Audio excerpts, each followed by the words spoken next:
Good morning. Happy Wednesday. Happy Wednesday. Okay, so it has been a while since I've been live, and we are wrapping up Breastfeeding Awareness Month. And this week actually happens to be Black Breastfeeding Week, which is talking about connecting in communities and connecting with each other. And speaking of connection, the guest that I will have on today, actually, we met through LinkedIn. LinkedIn is a great place to meet folks, and really big on thought leadership, which is so huge, especially in breastfeeding. And so I think it was someone else had posted talking about, I can't remember the details, but just like the lack of support around breastfeeding, especially in like Black communities. And she spoke up and we ended up connecting. So I'm going to bring her on here. Actually, wait, let me get this real quick. I see you there. Hold on one second. One second. I hope everyone is having a good Wednesday so far. Fun fact about me is I was born on a Wednesday. Okay, so let's see. Okay, I'm good now. Oop.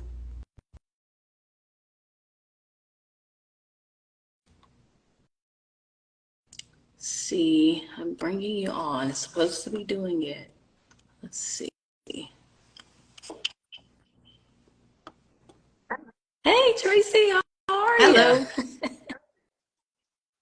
Dr. Jess, it's Yes. great we finally get to Yes, connect. that's how it is. You have families and kids, and before 2 years ago, I wasn't ever into this kind of stuff, so I never had to worry about squeezing in lives and things like that into my schedule.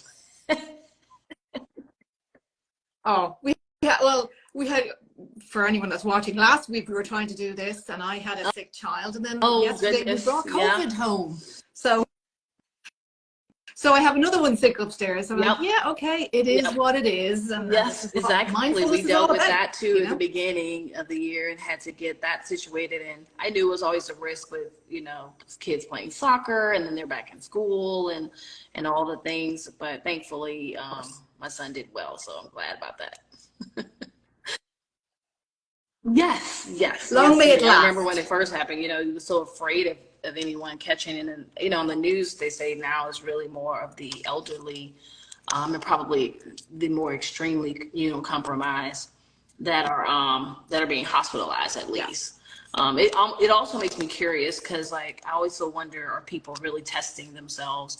I mostly did it for the fact that I knew he was at school. So I was like, okay, let me just make sure, since the recommendations are still to stay home and things like that, and isolate, which I'm curious about how long that's going to be a recommendation. Because I'm like, I don't want to make anybody do that with the flu, RSV, and all these other viruses. But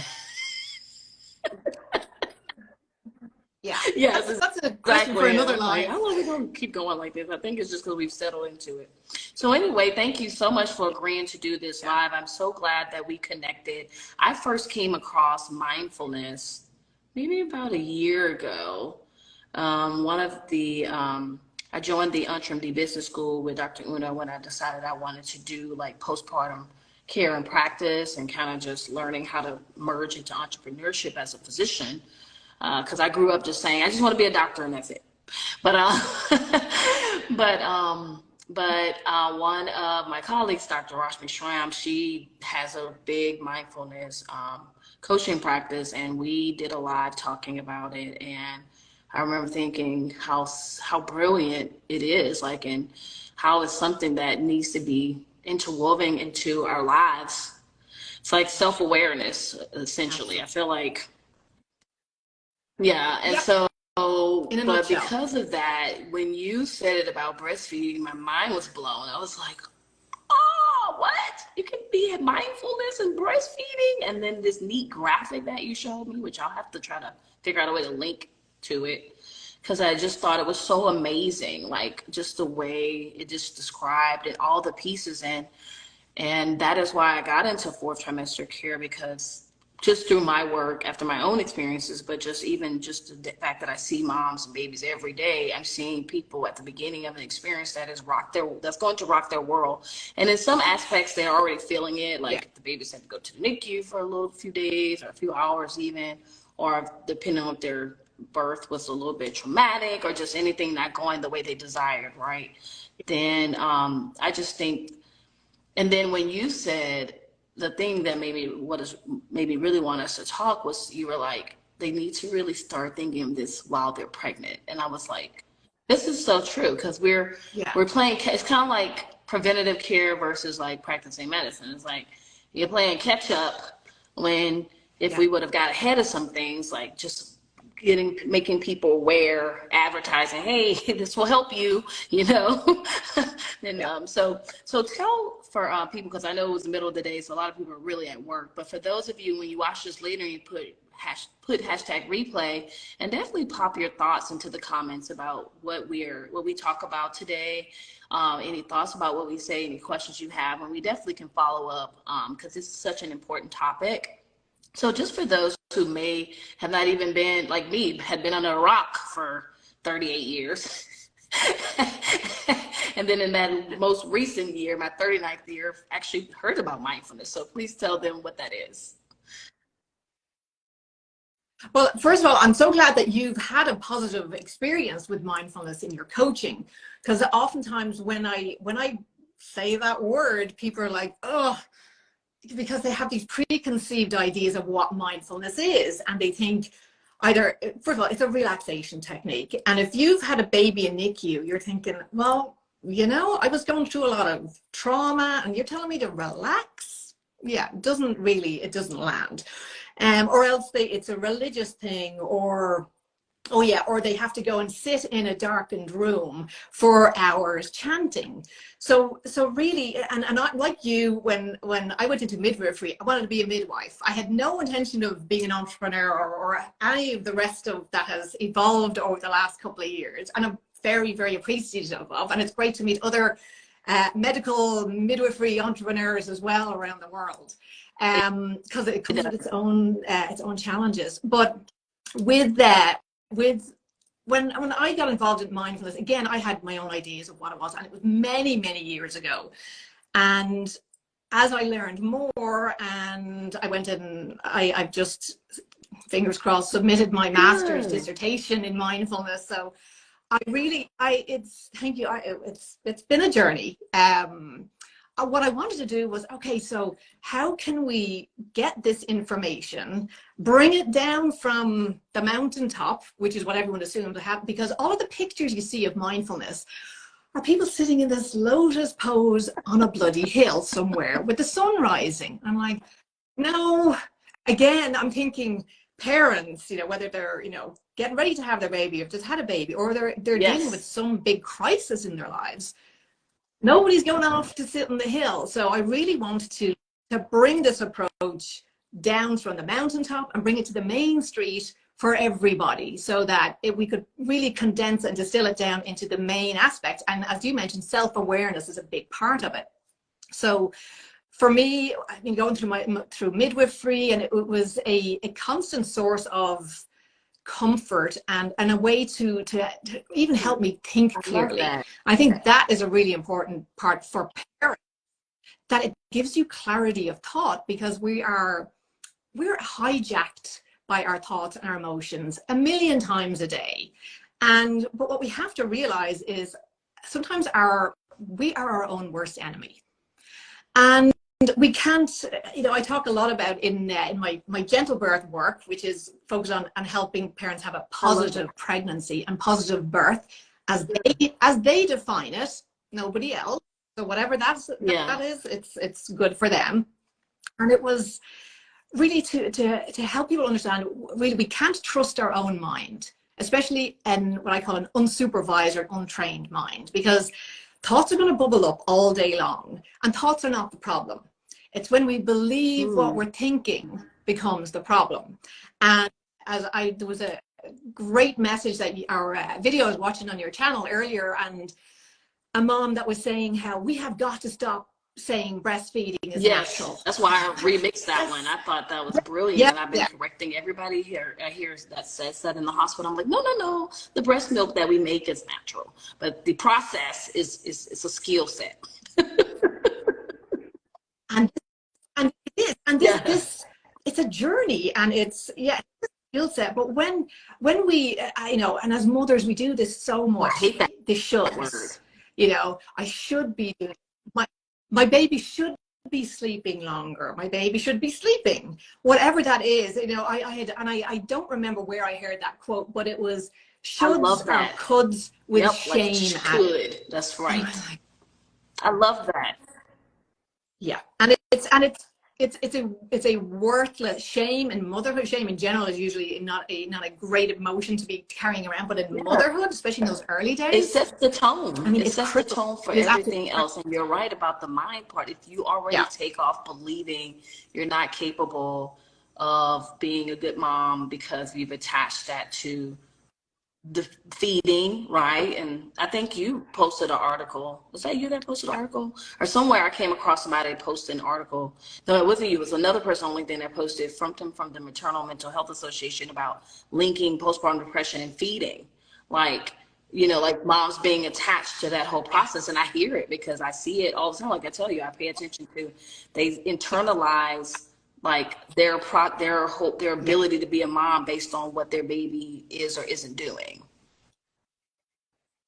Yeah, and the problem is we identify with those thoughts, and then we're like, that is me. I'm the example that you mentioned earlier it's such a great way that really explains mindfulness for professionals or for somebody who's given birth and they've been through this experience. But a really simple example is two moms having the same thought, but having very different responses based on whether they're being mindful or based on mindlessness or that autopilot. Autopilot is our natural state. We've got kind of two default settings which were great to help us. They're like the factory settings on your phone. They were great to help us back in the days when we lived in caves and we had to worry about real threats, predators, not credit card bills, but we experience the same physiological response by having the thought. Not even, it is the perception. So the mind cannot tell the difference between something that's vividly imagined, which we're all doing all day, and something that we're actually doing. So that example is, it's universal. My baby always seems hungry. So an unexamined thought, a mindlessness thought kind of approach would be, he always seems hungry. Maybe I'm not making enough milk. Maybe I'm starving my baby. Maybe I'm not a good mom. Maybe there's something wrong with me. Maybe I'm not enough. And yes, it is. And it's devastating. So a mom who has started to practice and forget about mindfulness, all she's doing is, for today, I'm going to just notice what I'm thinking. Mind is going to wander. I'm just going to notice where it goes and what's there. So this mom has the very same thought. My baby always seems hungry. And then our next question or inquiry is, okay, I'm noticing I'm having the thought that I think my baby's always hungry.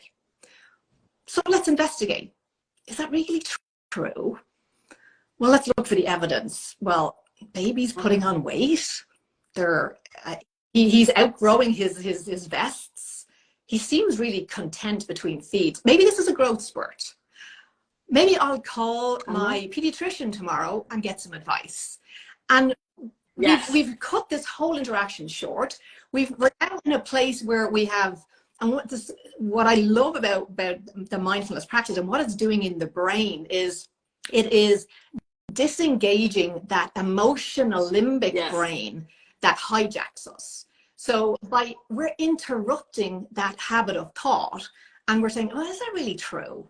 And just noticing, okay, where is my mind going? Because our mind wanders off. It's a great time traveler. It loves to jump into the future and worry about everything that could possibly happen out there, or else rehashing something that happened yesterday. I had an argument with my partner, or the dog got sick, whatever that was. We're rarely in the present moment. And when the mind wanders, it tends to go to stressful places. When our mind wanders, it's not very often it takes us off to beautiful beaches or, little Italian towns. It takes us to the future worries or ruminating on something that's happened previously.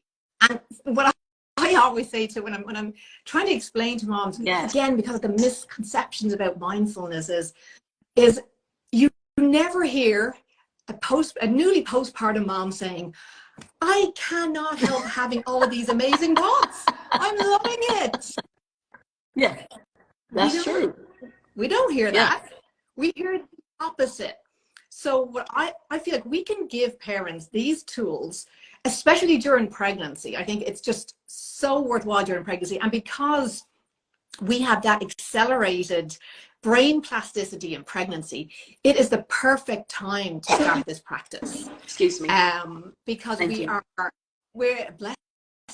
are like literally changing the structure of the brain from the inside out. So we are improving connections in the brain that are associated with positive mood. We're reducing that activity in that emotional hijacking limbic brain. We're starting to pay more attention to our body. We tend to live above the neck, and we're not connecting in with our body, and breastfeeding is such a body-based activity instead of a brain-based, which is, I mentioned yesterday, how we're teaching breastfeeding is not very helpful either, because of the state that the brain is in. And it's so for me it was, how can we help parents just use these little tips and techniques to ground themselves during pregnancy, and even like what I love even more is when we are being mindful, we're in a hormonal state and a state of oxytocin release, dopamine, those feel good chemicals. So and when I talk to parents sometimes, if they've done my gentle birth program and they may have thought that, I really am focused on an unmedicated vaginal birth. That was my goal. And for some reason, totally, out of left field, something came up that necessitated medical help. And some of these moms will come back to me and say, I feel like I failed. And for me, I'm thinking, oh, what a gift you gave your baby. Every time you interrupted that stress response during your pregnancy and you sat down for 10 minutes and just focus on your breathing, on your body, that you gave your baby this gift, because we are the architects of our baby's brain in utero. So when we say that the baby's brain is influenced by its environment, this is the environment.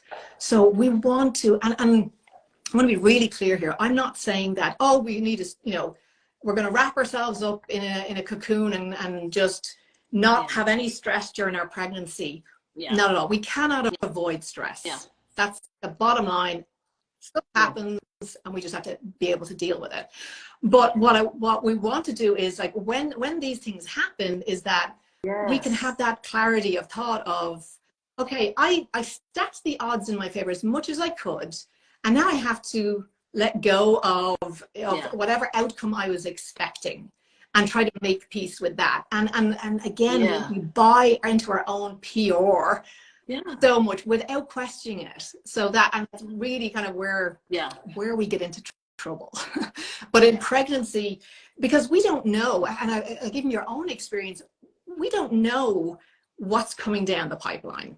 So all of those women who had preterm births last year, they were not expecting to find themselves sitting in NICU, and they had no tools to help themselves. Antenatal education, birth preparation today other than I would say my own program and some other programs, actually look at the woman's emotional state and the partner's emotional state and give them some tools so that if something comes up out of left field, you won't be left, floating in the wind the way so many parents are. Postpartum, I came across a really wonderful quote in a paper there last year, and it was talking about postpartum is a predictable crisis. We know this. That's why I do the postpartum planning workshop. I'm like, I can tell you every part of your life is going to be affected. You, your baby, your relationships, your house, your career, everything is going to change. And I think we get so wrapped up in the stress about that it's going to change, instead of saying, what can I do? What do I know about myself now? What things I know I can put in place? What would I like to see happen? That's why I tell people the planning, you still don't not plan just because it's possible it won't go as planned, because it's still 50-50 or 70-30 or 80-20 actually. Maybe 10% of it won't go the way you think, and 90% of it will, but you at least still know what was possible, what are your options, and I think that's where we get wrapped up if we had no awareness. It's just kind of like I tell people, this is my favorite example. We know labor is painful. Everybody will tell you that. But we have tools to help you. You can get an epidural, you can do breathing exercise, you got all kinds of things. But because now you know that, now you have the opportunity to think, well, what ways do I want to manage my pain that I know is coming in labor? So it's the same thing about the postpartum. That's why I try to draw parents from. Don't get so wrapped up in the fact that it's going to change and then judging yourself by the fact that you're affected by the change. That's real life. But okay, what changes would I like to see in my change, or how can I be at peace with the changes that are coming? Yeah, and how can we make the best just life of this? If you look at all of your life, you have had something happen that you didn't anticipate. Your whole life. Exactly. This is not, postpartum is not, it's probably, maybe it is for some people, maybe it is the first crisis, a really big transition they've gone through. But there's a hell of a lot more coming down the pipeline. There's job losses. Yes, exactly. I mean, look, nobody expected COVID. I was going to say divorce, but we don't want to be talking about that postpartum, although sometimes it can feel like it. But there are our parents getting older and sick. Yes. These are all life events. It's part of life.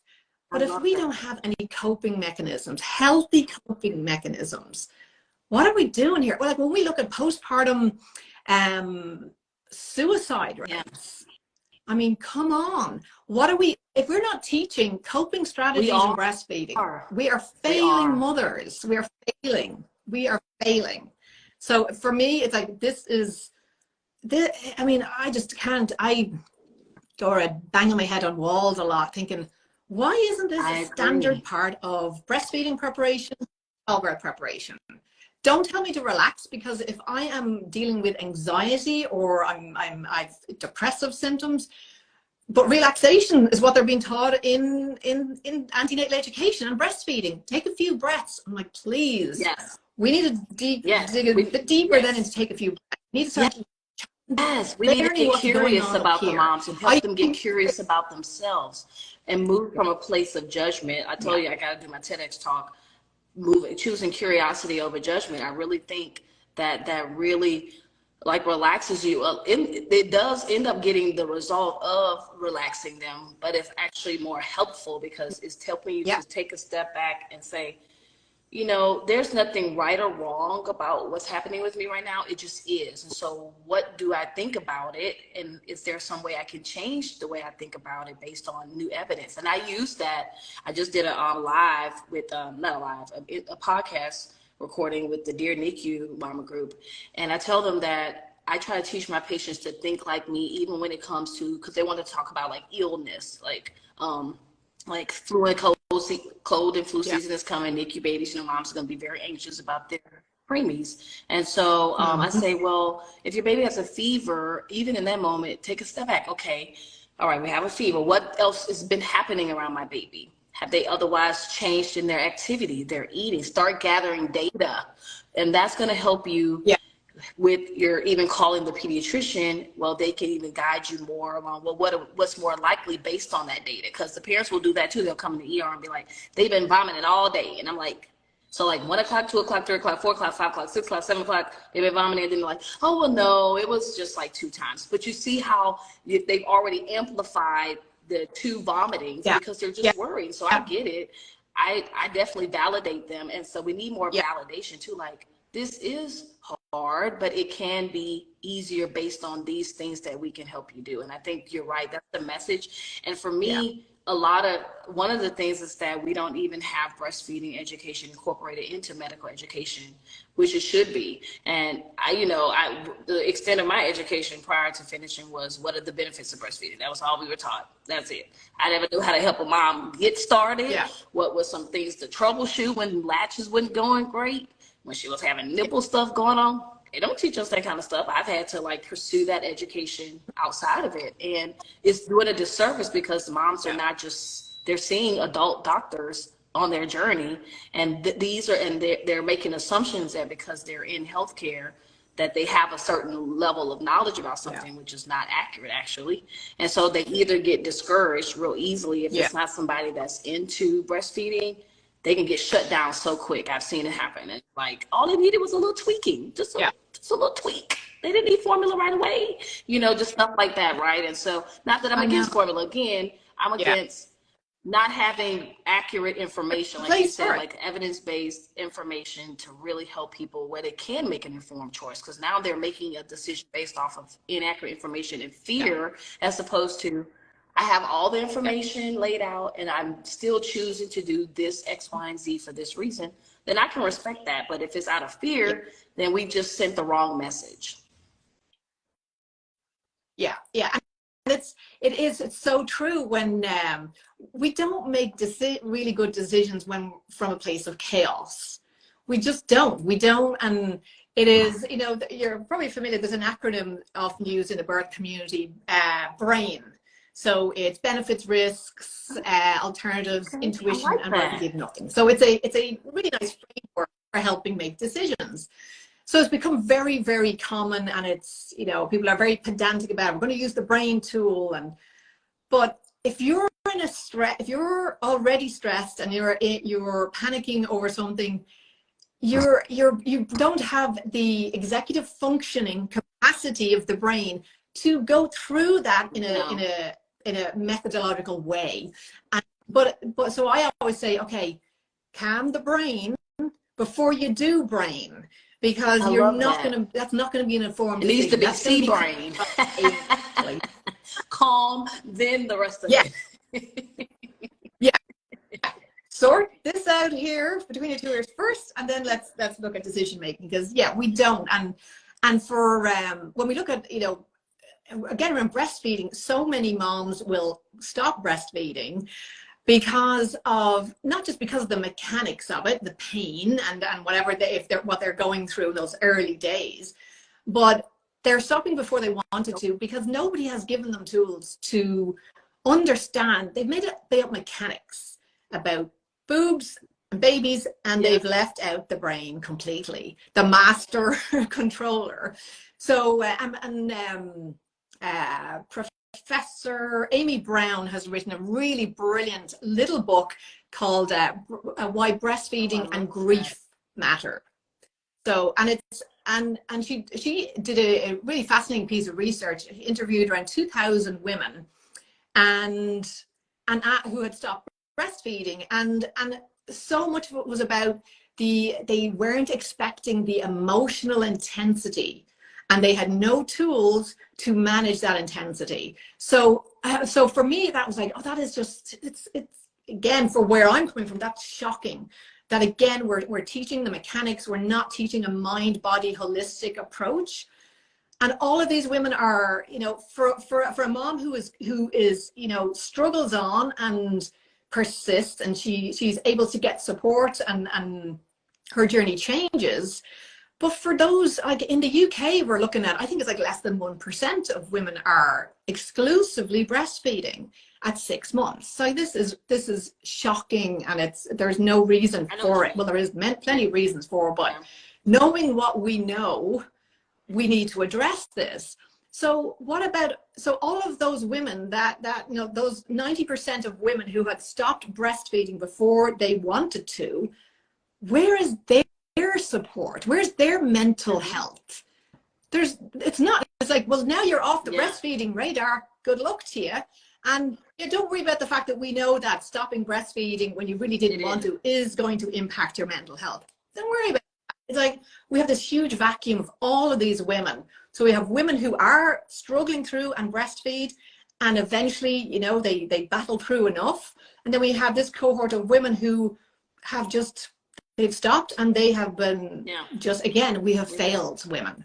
For those women who have stopped and didn't want to, really, for their mental health. That's why I did a reel recently saying that, like, because I remember the first time my mom told me, I had her in the hospital, she was breastfeeding, and she told me she had stopped with the other one because of it worsened her postpartum depression. And I remember thinking, well, we've learned so much of the opposite, that it actually lessens the risk of one delivering. But then I didn't see, I was going to look for more papers that, and I found one that kind of discussed how it can be some of the opposite based on like surrounding factors and stuff, right? Like, so if there's traumatic birth, if there's, and it really just goes to if there's unresolved, like questions and thoughts about any experience along the way, basically, then I think that tends to add to that emotional and some, what I would call mental injury around it. And so thus they are then forced to choose, like, well, I got to choose myself, and which I do agree with, but it just ends up being that for that same reason, like they didn't have that real support that they had needed during that time. You know, like I even fight sometimes at the hospital. I fuss because when the baby's going to the NICU, and I'll say this mom needs to be given a pump within the first, 6 hours or so. And then the next morning I come in and she wasn't given a pump. And you're like, it's not that hard, and encouraging moms that's one of the things they can start doing to feel connected, to their baby and just things like that. Right. And so it's frustrating for me too. Or teach moms. Exactly. Let's teach moms how to hand express in pregnancy. Let's get them familiar with feeling the girls. Yeah, what does it look like? Exactly. Because they do feel like that's what a lot of moms will say too. Like, it just feels like weird. And I had one mom recently who had no intention of it, but then we worked on it, and I loved how she had naturally laid back to do like what you talked about, the laid back position. And just because I was like, see, I rejoiced with her. I said, see, you're listening to your body and you're understanding that this is more comfortable for you. This is better for you. Yeah. And the dad was even there and encouraging. And he was like, wow, she liked that better than the formula. I said, see, the baby's trying to tell you, but I always never want them to feel at any pressure to keep going. Because I know sometimes, what I mean is that the recommendation is 2 years. And sometimes, like you said, along with that, people are so worried about, oh, I got to do this till they're 2 or just something like that, right? And they get so wrapped up in that. I'm like, I tell them, don't do that. I say one feeding at a time. I used to say one day at a time. I don't even say that anymore. I say, let's take it one feeding at a time. And you're going to wake up and be like, oh my God, it's been a month of feedings. And then the next time you're going to wake up, it's going to be like, oh my God, I've been doing this for 6 months seamlessly. Like, because you're just going through the motions, just like you probably don't remember all of 2022 because life was just going just like that. Like, look at that, a year went by already. And so, I tell them just take it one feeding at a time, because from feeding to feeding, the baby can do differently. They're learning, they're getting better. You're getting better. You're getting more trusting yourself more too. Yeah. And that's a huge part of it. And mindfulness, I think, teaches them to trust themselves as well. Yeah, and so much so with they're learning to really be present. So, and when you're breastfeeding and you're with your baby, especially those first initial feeds when baby latches, and you're in that moment with your baby, and it's this beautiful bubble, which and it can be birthed lots of times, but being present with your baby is, it's just it's such a gift you're giving yourself and giving your baby. And then you know what works for you. And we were talking a little bit about the laid back yesterday, and because one thing I just love about it is that in that laid back position as well, because we are triggering these reflexes and instinctive feeding behaviors on baby when it is in full contact with mom's body. But we're also in a position where when mom is relaxed, she is also, we are, you know, the oxytocin is flowing, her maternal behavior coming to the surface, because she's not stressed trying to remember 15 bloody steps to get that baby's chin at the right angle, her shoulders at the right angle. It's and we've just made it so complicated. I don't know if, so we've made it overly complicated. So she's in her brain at 4 a.m. trying to remember nose to nipple, belly to belly, and she's like this and panicking, and the baby's not settling. And it's just, so from the laid back, especially when they get home. So could you imagine if you're, you know, the first few days of postpartum, your job is to lie on the couch or lie in bed and baby skin to skin. So baby is next to the buffet. So we don't have to be trying to think, oh, I need to remember the cues, and you're looking for the cues, and does baby look like need to feed? Well, if he's sitting right here, he'll nurse, and he'll nurse in a drowsy state. I don't have to wake him up. And so I think it's really helping mom's recovery as well. When she's not up and picking up baby, and the partner can be doing everything else. But for me, that initial kind of 2 weeks, I say leave the contortion acrobatic positions for about 2 weeks until baby back at birth weight, all going well. And then, you know, you're heading out, and you're going to go to the Starbucks. You don't necessarily want to be lying back and trying to find a good, you know, couch. So you can use all the positions you want then. But I always say those starter positions, as Nancy Mobacker calls them, are just, we've seen now in enough research that nipple pain, nipple trauma is significantly reduced when we start moms off in these positions. It's just, but there's a lot of resistance, as you know, when it comes to, you kind of, you know, that's why I call it vintage breastfeeding education. When we're looking at, okay, so we know science has evolved, why haven't the practices? And being in the medical field, you know as well as I do that it can take several years, maybe up to maybe 17 years for new practice to make its way, or new evidence to make its way like onto the floor and into practice. So it's so it's becoming more common. You know, it's just like one of those things, you just keep fighting, you just keep educating one person, and that's why I really educate families to do as much of their own learning ahead of time. And it can be overwhelming because there's a lot to just think about when you're pregnant just already, and then people are still living their lives, still working, still trying to still live those last days of whatever reality they they currently have. And so it's really just it's just on us to keep doing the education that we're doing, and these things like these lives, and putting it out there, and the more people share, and then just start getting their own minds. And that's why I love it when families bring information to me. Like, if it's something I've not heard of, I'm not arrogant, and I'm not like, oh, well, that's nuts. I'm like, oh, well, let me actually learn a little bit. Let me read a little bit about this. I'll get back to you, or whatever, right? Because that's how we got to a lot of the things we do now, is someone putting out there, starting something new, sparking a new idea, you know. And so I think we just have to keep having that curiosity for learning and ways that we can improve the lives of the moms that we deal with. So what would you say right now to a mom who is currently pregnant and she needs to, or she even is curious about like working through actually actively using mindfulness, or just calming and becoming aware of her thoughts and things like that? What would you say she should look for that kind of help? Well, I mean, she could start, of course, with my program, the Mindful Breastfeeding Program, the Gentle Birth app as well. But I think initially just again, because people think it's this big life commitment. Meditation is this, you know, I'm like, look, it can be Yeah.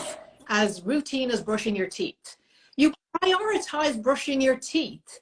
Okay. If you had a problem with your liver, you get your liver checked out. We know our mind can, you know, hijack us, play games with us, and really, you know, cause us so much distress. So why not help, you know, change your relationship with it?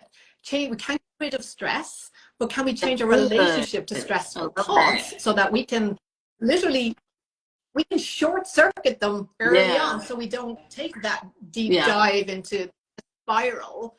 Yeah. And then we're ramping up the cortisol, and it becomes this feedback loop of, so just notice it. And sometimes you'll notice it, you don't even notice the thought. Maybe you feel it in your body. You're having an emotion, an upsetting emotion, or it's something around, you know, I should be able to give birth without an epidural. Okay. Well, let's see, you know, again, shoulds, we don't want to, you know, invest too much time and energy into that. But what we're going to do is we're going to control the controllables. So on the day, what I can control is I can control how well I prepare for an unmedicated birth. I can control potentially who's going to be with me in the room. I can control a lot of the environment. But at the end of the day, there's a lot that I just have to give up control of. But I can control my attitude. I can control my response to what's happening in the room, and the rest I have to let go. Because when I talk about, you know, being, you know, calm, confident, and in control, when I'm talking about birth, and immediately people say, well, you can't control birth. And I'm like, no, I'm not talking about controlling birth. I'm talking about controlling everything else that you can control. And your inner experience is something that you do have control over. But generally, when we feel uncomfortable or distressed, we look to the external world to fix it. So maybe we get on Facebook, and or we eat too much, or we shop too much, whatever that is, to try and fix that feeling. But instead, if we were to come back inside and be curious about, you know, behind every emotion is a thought that came before it. So trying to, well, what was I thinking about that might have triggered that feeling of panic, or whatever that feeling is around birth or breastfeeding, or whatever the experience, because this is a life skill. It's not just for birth or breastfeeding. As we said, you're going to have plenty more of practice opportunities in your life to use your mindfulness skills. Wait till talk. Exactly. I agree with you. And I use it now. It's funny. It's funny because my husband used to always tell me that every thought I had was not reality. And I used to be so offended by that. Like, how dare you denounce my thoughts? That's just, it's disrespectful. Hear that. But he said it was, he called it rational self-analysis or some kind of thing he learned. But I wonder if that's like, was mindfulness. Maybe it was just given a different term at the time or something. But he was saying that you have to kind of take the thought and ask some questions about it. And I was like, okay, my husband is cheating on me because he didn't answer the phone. You know, like, right? It's like, well, what evidence do I really have of that? Like, okay, let's take that thought. Like, okay, well, do I answer the phone right away every time he calls me? No. Not really. Sometimes I'm in the bathroom. Like just now when he called me, I ran outside to put something in the yard and left the phone in the bathroom. Right. So, but otherwise you could just run with that thoughts, right? And then you will build all kinds of evidence for why you think that's true. Like, well, the last 3 times I called him, and then, you know, the other day he came home at 8:05 instead of 7:30. You know, we'll do all kinds of stuff, right? And you're right. Like, instead of saying, well, how might it could be the opposite. Okay, well, all the other good things that, like that 80-20 rule, like they say, right? So we do it. So we have to do it with a lot of thoughts, like, oh, my kids are this, or this is that, or my job is this, my sister's that, or my, well, you're right. We have so many thoughts running through, oh, I can't do this business, or oh, this test, or oh, this procedure. We've got, I think it's like something like 50,000 thoughts go through our head every day, and most of them are repetitive. But thing that you said there about you know, investigating the thought is another default setting of the Yeah. brain is the negativity bias. So the negativity bias, again, it's an evolutionary protective mechanism because the brain evolved for survival. It evolved to get our, to our species to continue. It didn't evolve to be zen and That's mindful and all. true. That's true. Survival is the name of the game. So when we look at the negativity bias, it just what it really comes down to is the brain is always on Fight or the flight. lookout for perceived threats. And that's where it will focus. So I say, like a million years ago, wherever we were hunter gatherers and we were out hunting for our dinner and we heard a rustling in the bushes. The brain automatically goes to, it's a tiger. And that's perfect. We want to, because if we go, no, it's more likely a hamster, and it doesn't turn out so well. Yeah. So the negativity bias, it's like there's a saying that our thoughts and emotions, our positive thoughts and emotions, are like Teflon on the brain. We have to really bask in them and milk those thoughts and emotions, those positive emotions, because the negativity bias, negative thoughts, like my husband was on his phone, it's like Velcro to the brain, and it will grab those and think, okay, there's a perceived threat here. So if we don't interrupt that spiral, there's a fantastic teacher called, you might be familiar with her, Byron Katie. She has a wonderful way of inquiry that I find really helpful in my work, and I think you will as well. So again, she will start as your husband did. See, I found her. Okay. Okay, is that true? Yeah. Is it true? She has these 4 questions. Is it true? And then what evidence do I have to support this idea that it's true? And then when I believe the thought that my husband is cheating, how do I behave and how do I feel when I believe that thought? And then the 4th question is, can I think of a stress-free reason to keep thinking like that? Oh, that's a good one. You can't. Yeah, can I give myself, and how do I be like, and like when we bring it back to breastfeeding or birth, how do I behave? How am I with my friends and family when I believe I'm not a good enough mom? Or even how are you with your baby? Failing my right. It's simple inquiry, but so love it. So this has been such a real good talk, and we'll definitely have to do like a part 2 for sure.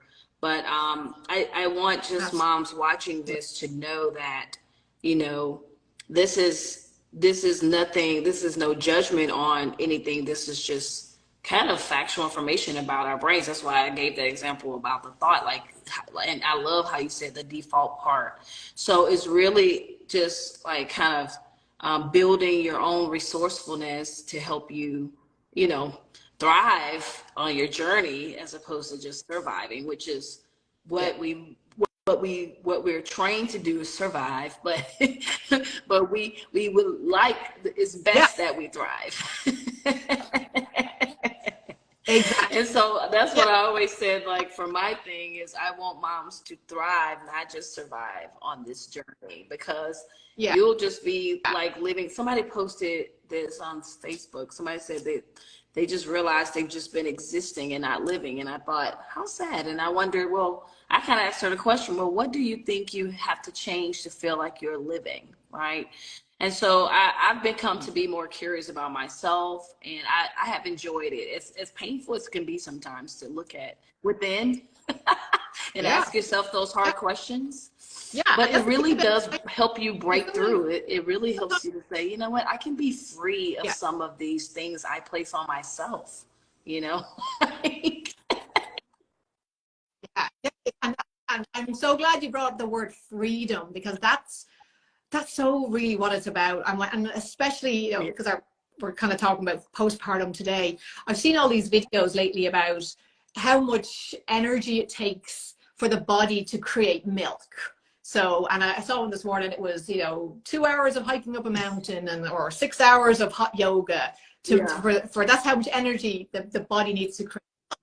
And I thought, when we look at, this idea of postpartum depletion and how, yes, we're not getting much sleep, but when we're in a negative state in postpartum and we're just going through the motions and we're just trying to survive, if you think of the anxiety and this baby getting enough and just the whole transition, the amount of energy, mental energy expended in all of that, and the cortisol, and we're already knackered from birth. Now we're trying to recover, and now we're adding like rubbing salt into the wounds, because now we're making our recovery longer because we're so hard on ourselves and we're not being curious. We're just letting our mind just hijack us night and day. Where if we were more if we were relating to our thoughts differently in postpartum, we could, when we're relating to our thoughts differently, we have an opportunity to increase, energizing emotions and positive emotions and those oxytocin and we're not talking about positive thinking. This is just having a different relationship with what's going on upstairs, being a nosy neighbor of what's happening in your mind, and being I love that with yourself. I love that. That's also good, and it's really gonna help moms, and this is the one plug I would for mindfulness, which means living in the moment. So we can take all the hoo-ha out, people. It's just being in the moment, being present. And the reason that I want this for moms, and those of you following us, is because I've had moms who will say, like they get to the end of that first year, and it feels like the whole first year, even probably first few years of their baby's lives, is a blur. And it's like, they don't have any moments. They don't remember. I actually encourage them to take a lot of pictures. Like when I see a mom latch her baby for the first time, I'm like the photographer in the hospital. I'm like, well, let me get that picture of that, because I know they're gonna want to look back at that, and remember that moment. But that is why mindfulness will help, because you will be able to remember those moments, and because then we beat ourselves up because we didn't remember the moment, right? And then it ends up being this nasty cycle. Yeah, but it's so true. Like, those pivotal moments in life, if you're not there for them, you're not going to remember them. And if our mind is in 20 different directions, we're not here in that moment. I have to say, the moms that are in your care are very, so the ones in yours. Really, thank you. But really, for when you're there right then with them, and having that kind of compassionate support, and even to have the idea of let me take a picture of first I love it. I celebrate them. That's being to point out all the ways that they can view that moment as it is, like is again, because their mind can go to how something could not be right. Well, he's not really. Hey, just let him be. Let's just see. We're exploring. We're learning together. You're both learning. You're discovering each other. Like framing it that way is very different than like you said, like it should be like this. And getting curious with the moms, like that one mom I had, I just asked her, what has she already heard about breastfeeding? Because that's the other thing. We don't know. Everybody, I say people are a combination of the 3 E's: their exposure, their experience, and their education, right? And so you're bringing all of that information all the time with you to whatever your next experience is, until you download new information or replace it with something else, or like the thoughts and the feelings, that whole cycle, belief, actions, you have to have a new thought. And so all of that is I'm aware of that, so I make them aware of it too, that I know that. And so I just, again, get curious about them, like who's in your community is breastfeeding? Is anybody breastfeeding? And I always let them know the questions are not because I have an end game with them. I just want to really know, because it does help me know what I may need to share. It may be a certain piece of information that I know will help them that maybe they're lacking, or they may already know something, and then I can just either support it, or whatever. So I love it. I love doing it. I did not imagine myself to be a passionate breastfeeding supporter. I was for it because I understood it from, like I said, the medical standpoint, but I never thought I love being there at the bedside and helping the moms and being on the bed with them if I have to lean a knee or whatever we got to do. I love it. And I bring the dads and partner in. Hey, you come over here too. You can, the baby's falling asleep, work that shoulder a little bit, rub the cheek. I want them to be involved too. Like because a lot of times they're also looking for how can they help, right? They think I can't do anything. I don't have a breast, or whatever, And so, but it's if we do more to tell people what they can do versus what they can't, that's so much more empowering and good for the brain. Yeah, and getting partners involved because breastfeeding duration is influenced by partner support. So get them involved in the education. Grandparents, whoever's going to be on your journey, I tell them whoever's going to be at your house, leaning in your bedroom, they need to attend the education with you so you can have those discussions, and that way you're all getting the same information and if there is some conflicting information, that can be ironed out ahead of time and things like that. But I have seen it like the moms feeling like when the dads I've seen it when the dads are supported, how they look and how they feel, because you're connected to that person. I mean, for goodness sake, you have the baby together, you know what I mean? So you're really connected. And so how they feel and their temperament, as much as we like to say, we're doing our own thing, we may be getting to that place where we don't rely so much on our emotional connection to other people, but it's not reality a lot of times. We're still wanting that praise and that person to be on the journey with us, right? Which, they should be. And so it's so good. So tell people how they can find you and work with you. Oh, yeah. And just before we end, just the important partner's mental health as well, because the mind practices are just as important for partners, because they're also going through a huge their world is rocked too. Yes. And in different ways. So it's, they're worried about finances and being the rock and the even their own relationship changing. We've got to. We used to be able to be like this, and the freedom. I tell people, once you have a kid, you will not ever leave the house anymore, not having to think about where that baby or that child is. You've got to always make arrangements. This has been so good, and I love it. I love it. So tell people how to find you and how they can work with you. They can find me at mindfulbreastfeedingprogram.com. Okay, and I'll make sure to put those links. And I think I can make it where this can, you can accept this to load on your page as well.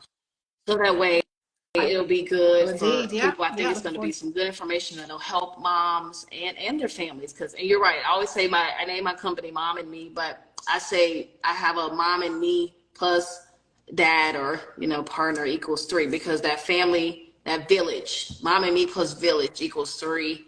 The village does matter.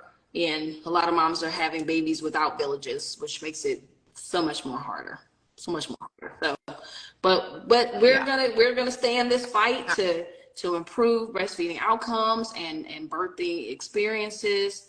And one of the things I'm glad about is that, how normally, like, in culture, something takes off and then it dies down and it's not a thing anymore.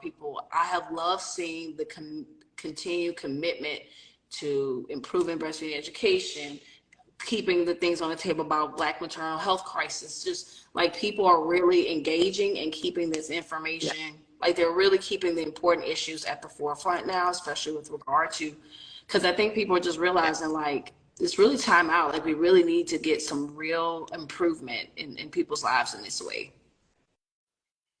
Yeah. Well, thank you so much, Tracy. Yeah, absolutely. I know. I was like, I have like a big long list of lives we could do together. I love to talk. I'm sure you can tell. Yeah. No, Irish. So like, this is what we do for a hobby, Don't try to stop me now. I love it. Well, yes, you just let me know if there's something else you think we want to talk about. I'm game. You just let me know. I'd love to do this again. Okay? Right. All right, dear. Take care. Talk to you again soon. All right. And thank you to all the followers and listeners. Take care. Bye-bye. Bye. Yeah. Thanks, everyone.